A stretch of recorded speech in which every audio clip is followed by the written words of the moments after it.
Let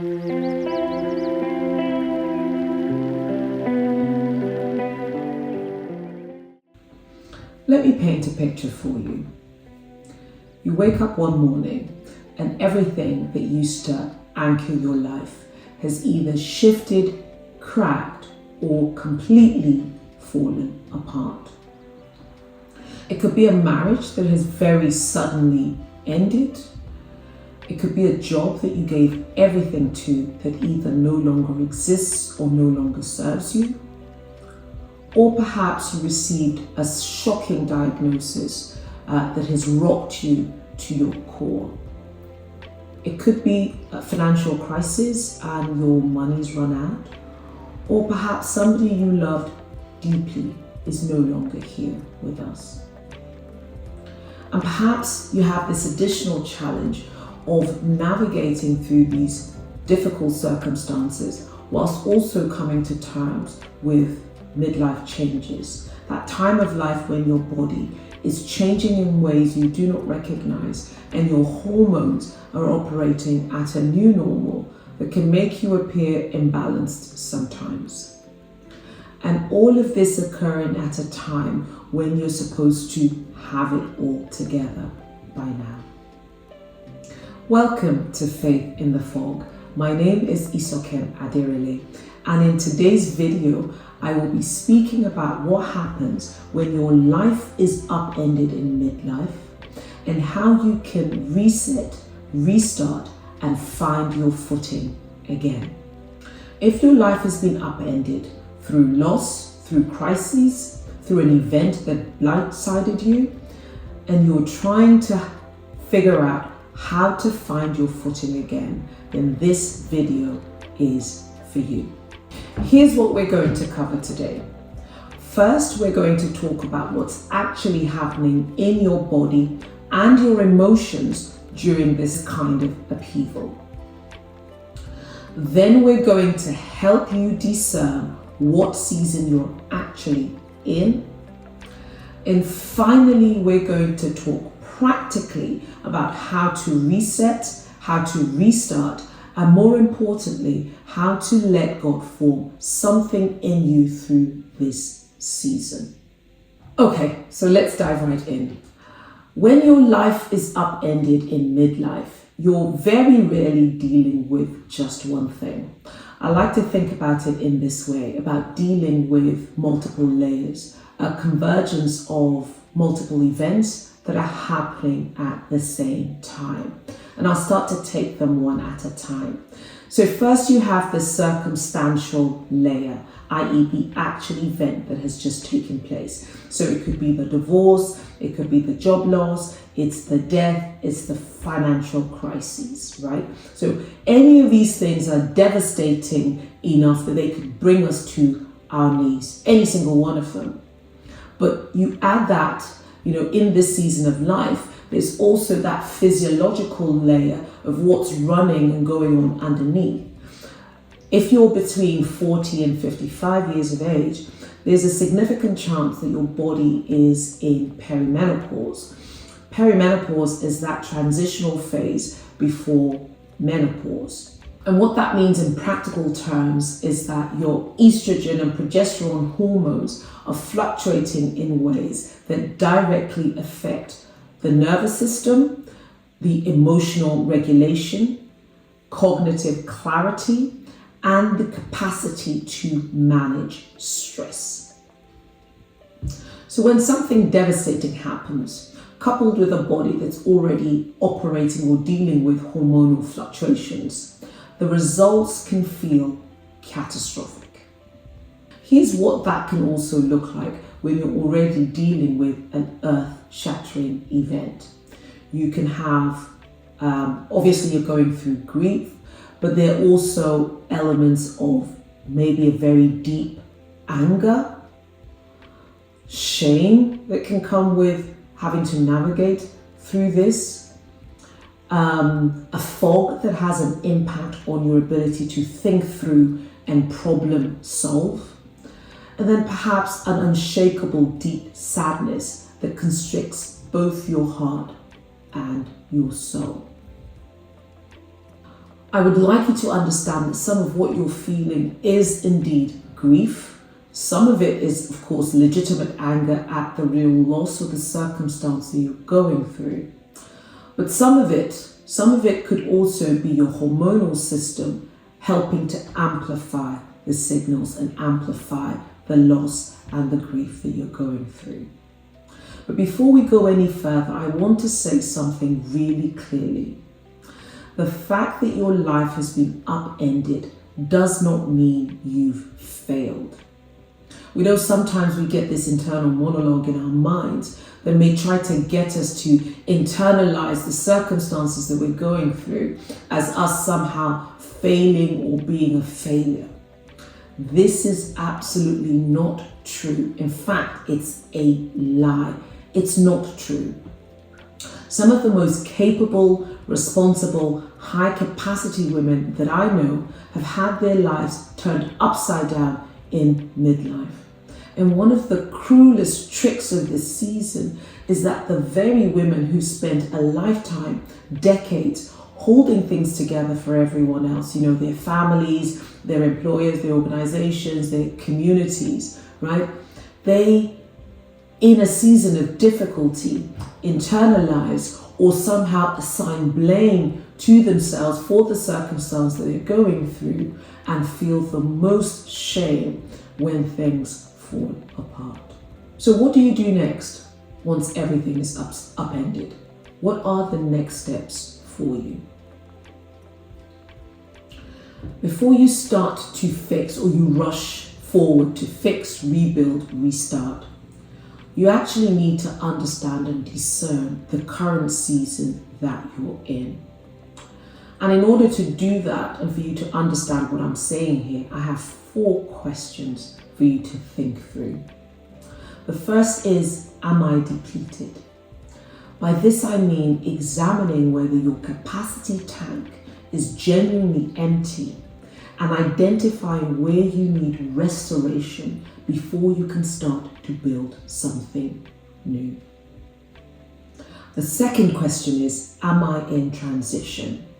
By this I mean evaluating whether you are in an in-between season, right? One chapter is ending, another one starting, and asking yourself if the discomfort you feel is a discomfort that comes from being in transition or a discomfort that comes from feeling like everything is destroyed.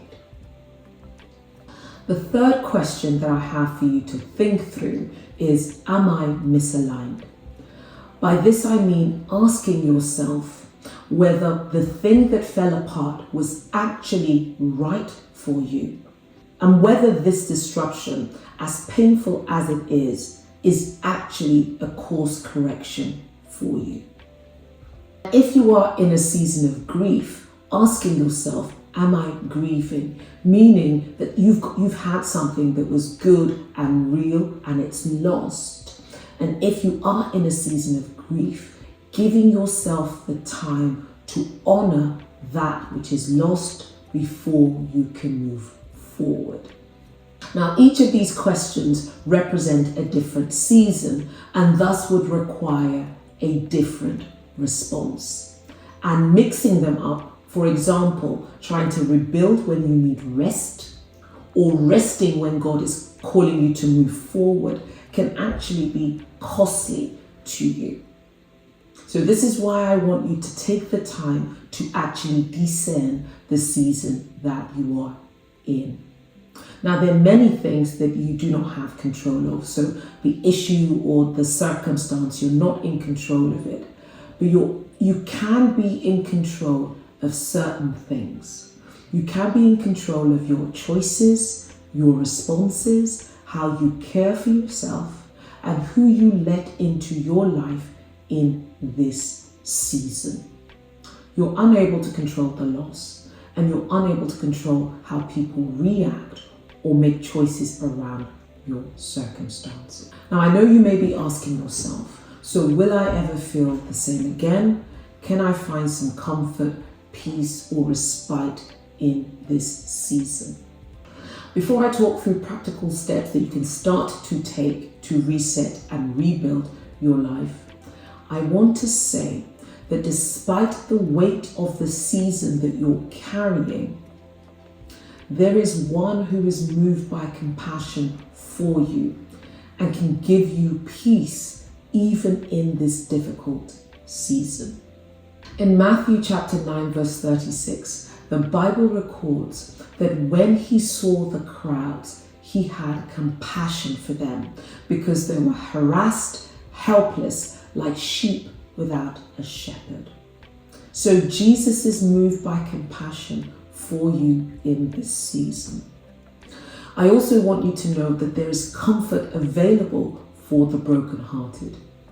In Isaiah chapter 61 verse 1, we hear him say that he has sent me to comfort the brokenhearted.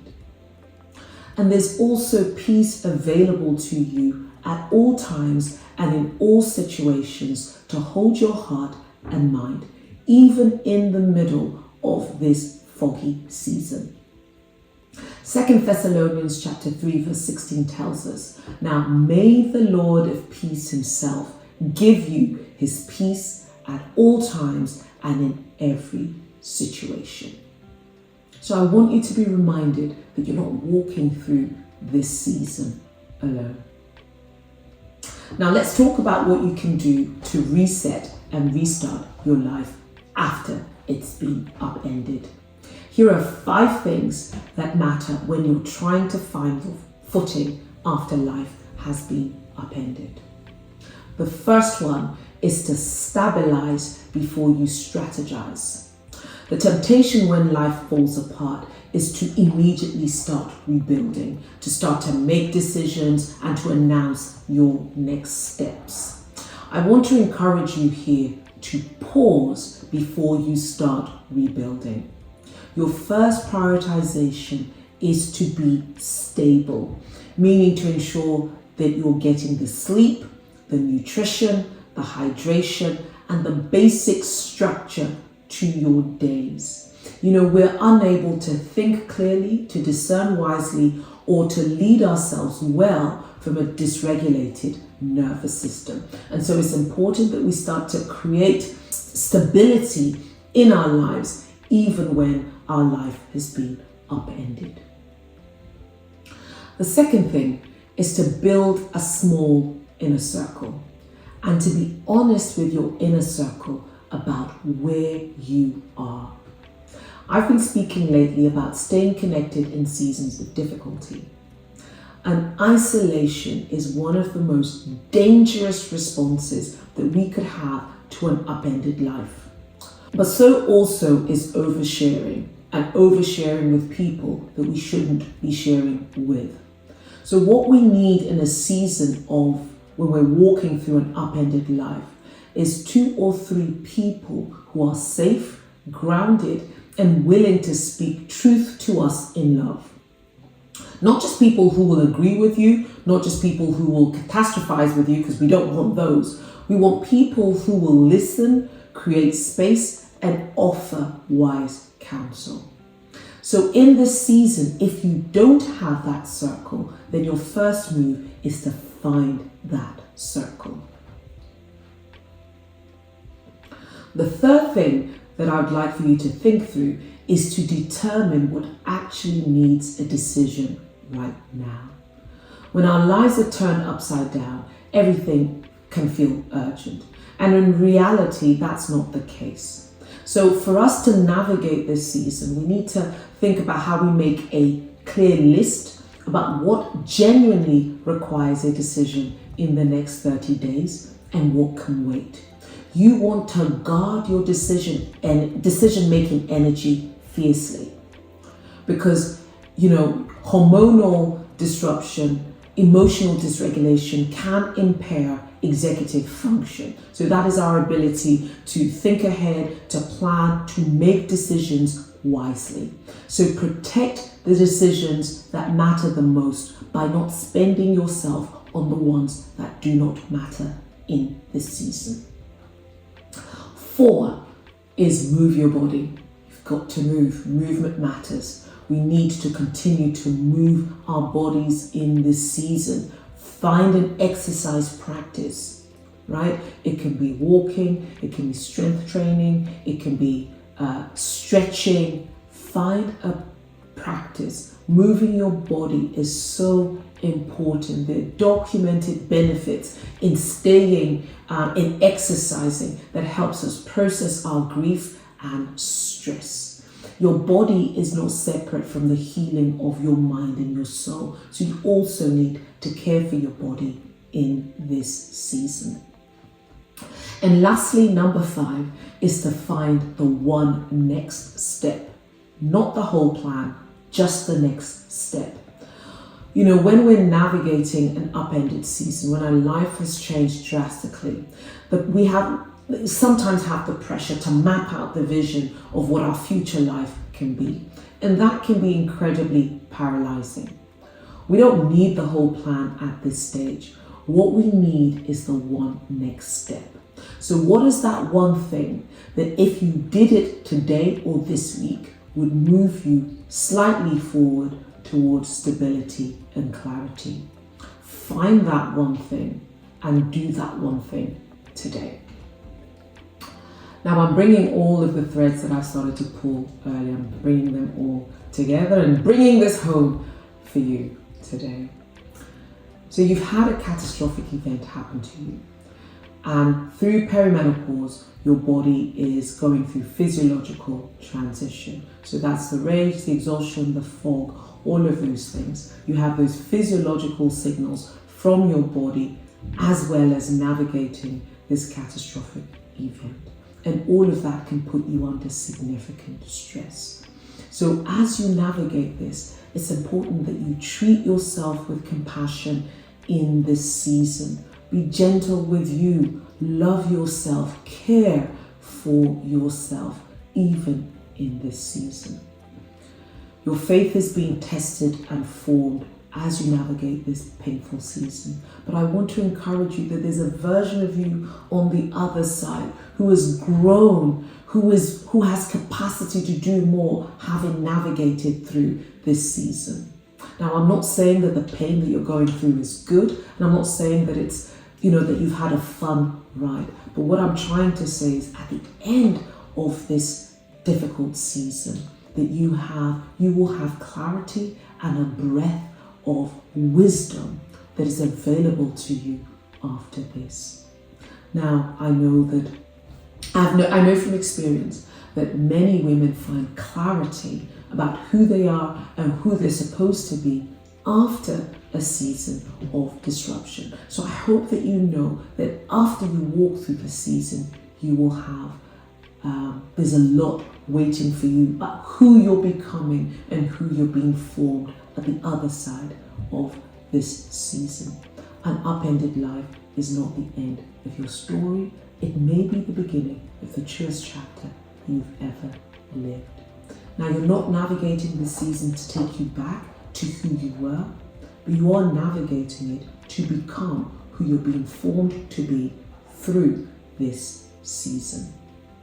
What I know about women who navigate midlife disruption with grace and faith is this: they don't do it by being strong in a way the world defines strength. They do it by being honest, by staying connected to God, to community, to themselves. And they take the one next step even when they cannot see the whole plan. And in closing, I pray that the Lord of peace himself give you his peace at all times and in every situation. The Lord be with you.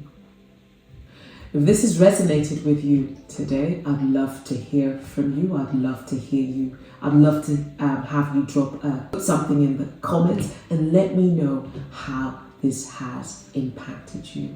Also, please like, follow, subscribe, and share this with a friend or a woman who needs to hear about this. And I'll see you in the next video.